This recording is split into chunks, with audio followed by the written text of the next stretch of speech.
Louvado seja o nosso Senhor Jesus Cristo, para sempre seja louvado. Querido irmão, querida irmã, você que tem me acompanhado nessa jornada missionária, te convido mais uma vez a dar no joinha, acionar o sininho, a compartilhar.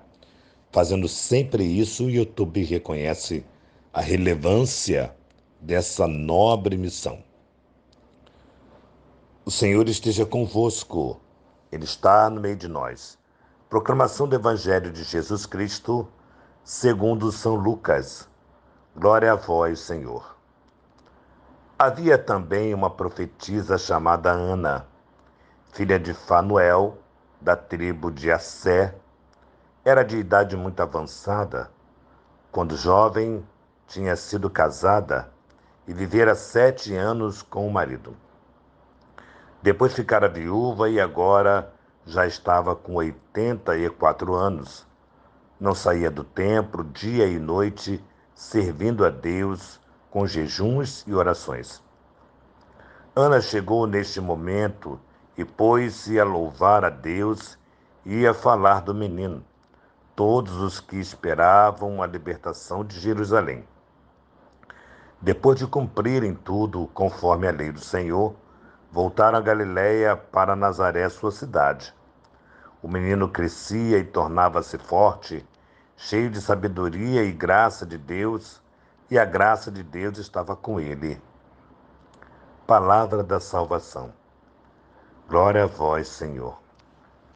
Interessante que o evangelho de hoje, narrado por Lucas, rarissimamente nos é apresentado a infância de Jesus,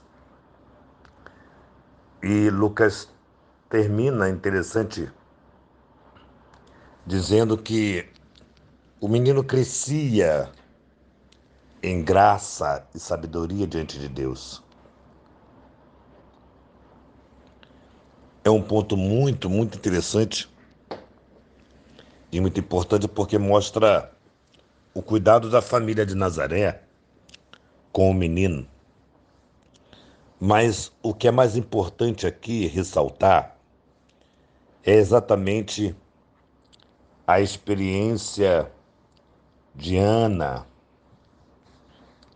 que esperava profundamente, ansiosamente, o Messias, lembrando sempre que se levava muito a sério, né? Se levava muito a sério aquilo que os profetas anunciavam, né?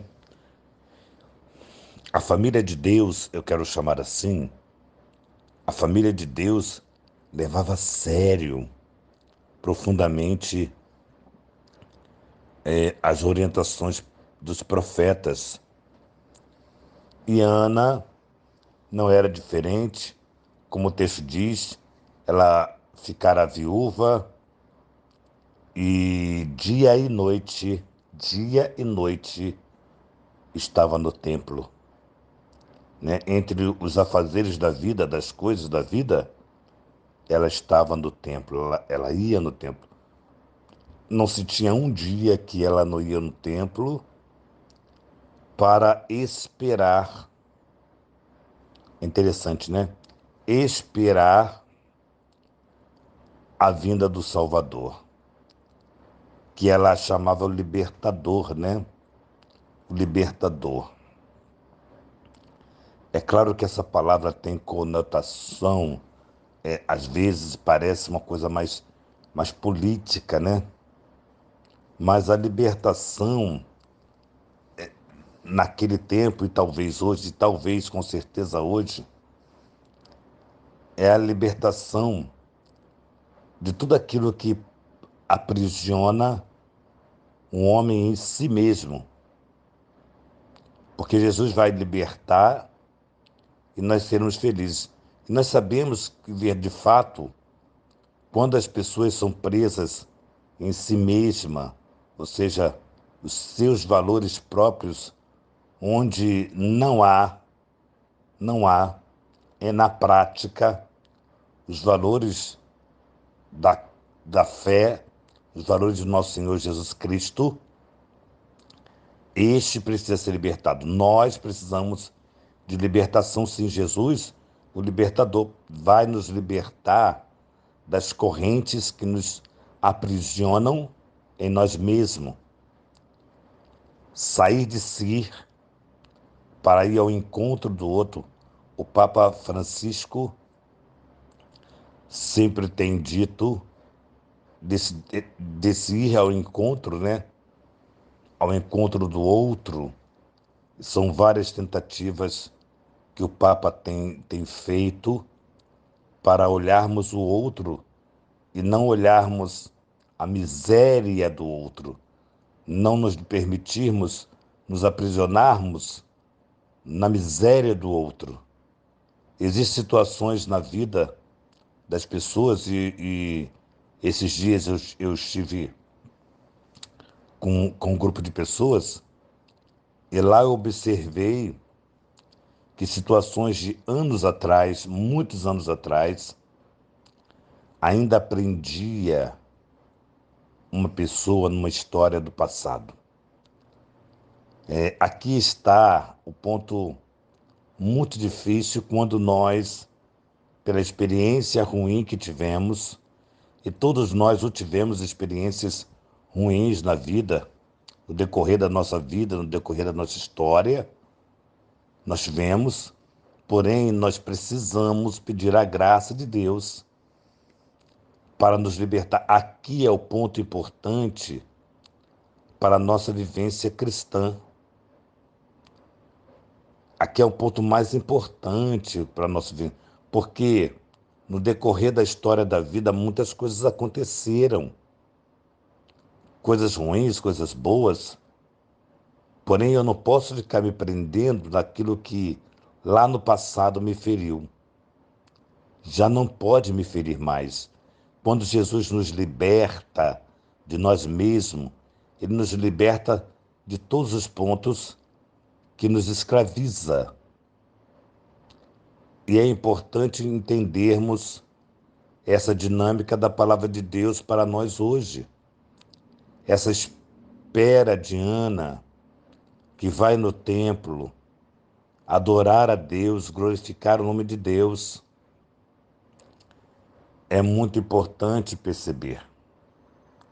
É muito interessante não nos permitirmos sairmos desse momento precioso que Ana aqui relata, que Ana aqui nos traz uma grande esperança de não desistirmos, de continuarmos avançando, de continuarmos a vivermos nessa busca do encontro com o Senhor. Quando eu falo do encontro com o Senhor, não estou falando de morte, morrer para encontrar, não, estou falando disso não. Eu estou dizendo de uma morte, vou melhorar isso aqui, de uma morte para o mundo e viver para Deus. Quando nós abraçamos qualquer vocação, no sentido religioso da coisa, nós morremos para o mundo e vivemos para Deus. O casamento é assim, o sacerdócio é assim, a vida missionária de solteiro, de solteira, é assim, é morrer para o mundo e viver para Deus. Então, Ana nos traz hoje essa experiência profunda de quem espera com alegria, posso dizer, com perseverança e contempla Jesus e mostra o texto que Ana sai a evangelizar, sai a anunciar a grande alegria. Veja bem, nós nos colocamos no lugar de Ana como uma mulher religiosa, profundamente religiosa, que encontra o que esperava, que encontra a experiência com ele e começa a divulgar. Ana se faz profeta, uma profetisa que sai a evangelizar, e se possa se dizer que Ana foi a primeira evangelizadora antes de João Batista,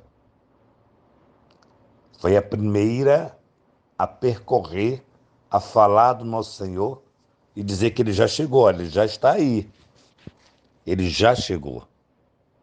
E é muito bonito essa alegria. Depois, voltando a falar da infância de Jesus, é importante olharmos um pouco para José e para Maria e percebermos o quanto eles assumiram profundamente essa missão de fazer com que Jesus crescesse em idade e sabedoria diante de Deus. É muito bonito isso. Os catequistas, Maria e José, fizeram um belo trabalho.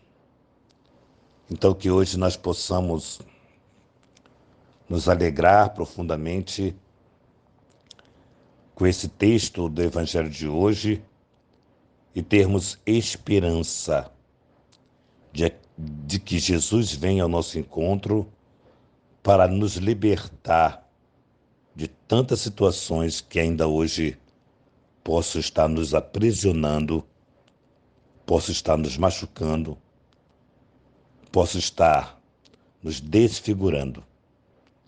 Que nosso Senhor Jesus Cristo nos conceda essa graça da libertação.